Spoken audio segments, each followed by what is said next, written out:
Assalamualaikum warahmatullahi wabarakatuh. Perkenalkan, nama saya Nike Opera, NIM 22043075, Prodi Akuntansi.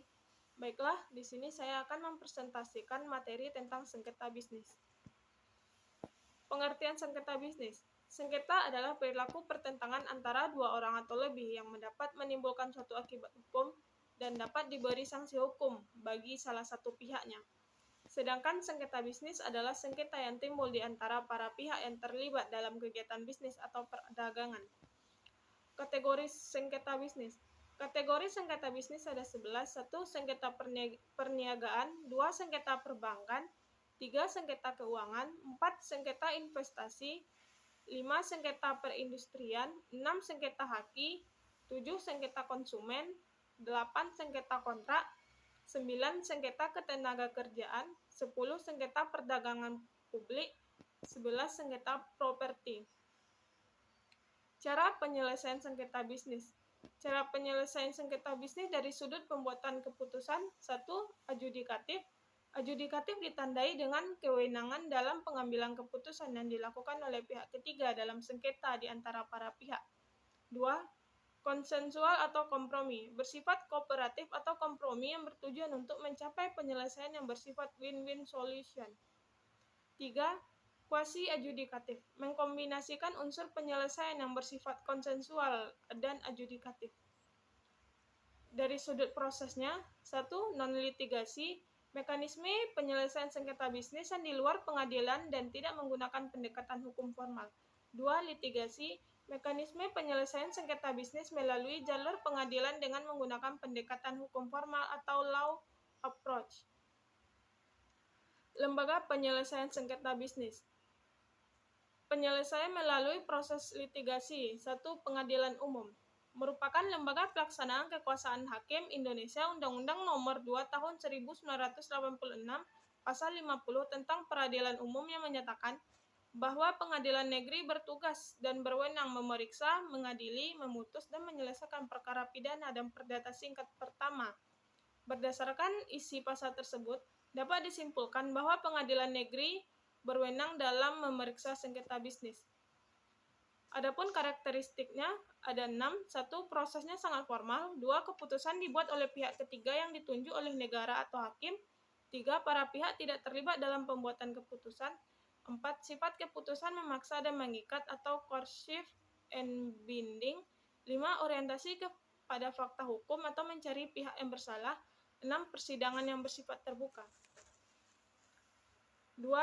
Pengadilan niaga. Pengadilan niaga adalah pengadilan yang khusus yang berada di lingkungan pengadilan umum yang mempunyai kompetensi yang memeriksa dan memutuskan permohonan pernyataan pilot dan penundaan kewajiban pembayaran utang atau PKPU dan sengketa haki.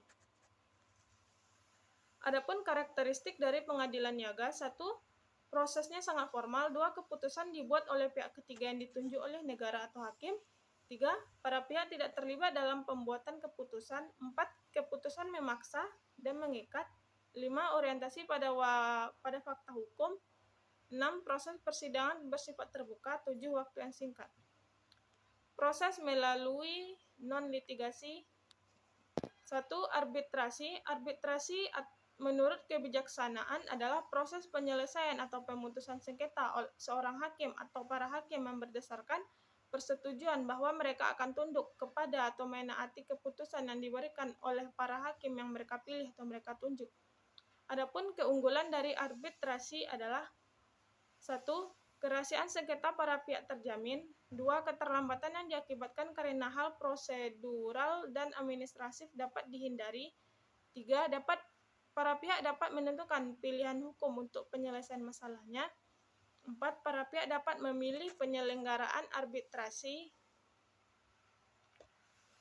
Penyelesaian melalui proses non-litigasi. 2. Negosiasi. Negosiasi adalah proses untuk mencapai kesepakatan yang menyangkut kepentingan timbal balik dari pihak-pihak tertentu dengan sikap, sudut terpandang, dan kepentingan yang berbeda antara satu dengan yang lain.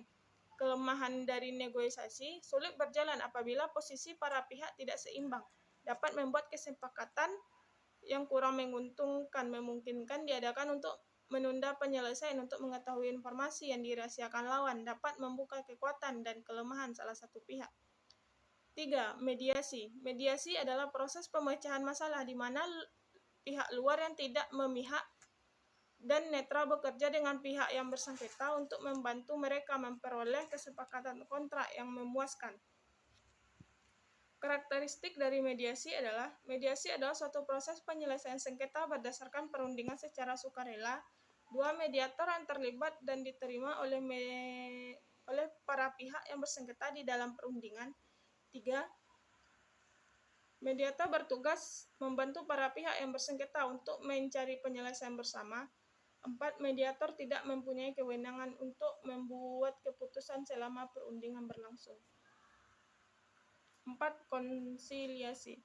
Konsiliasi juga merupakan suatu proses penyelesaian sengketa di antara pihak dengan melibatkan pihak ketiga yang netral dan tidak memihak.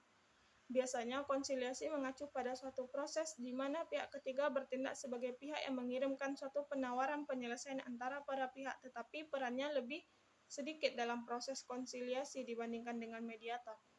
Kelebihan dan kekurangan konsiliasi. Kelebihannya 1. Cepat, 2. Murah, 3. Dapat diperoleh hasil yang efektif. Dan kekurangan dari konsiliasi, 1. Putusan dari lembaga yang bersifat tidak mengikat sehingga sangat bergantung sepenuhnya pada para pihak yang bersengketa. Baiklah, sekian presentasi saya. Kalau ada salah dan janggal, saya mohon maaf. Sekian, terima kasih. Assalamualaikum warahmatullahi wabarakatuh.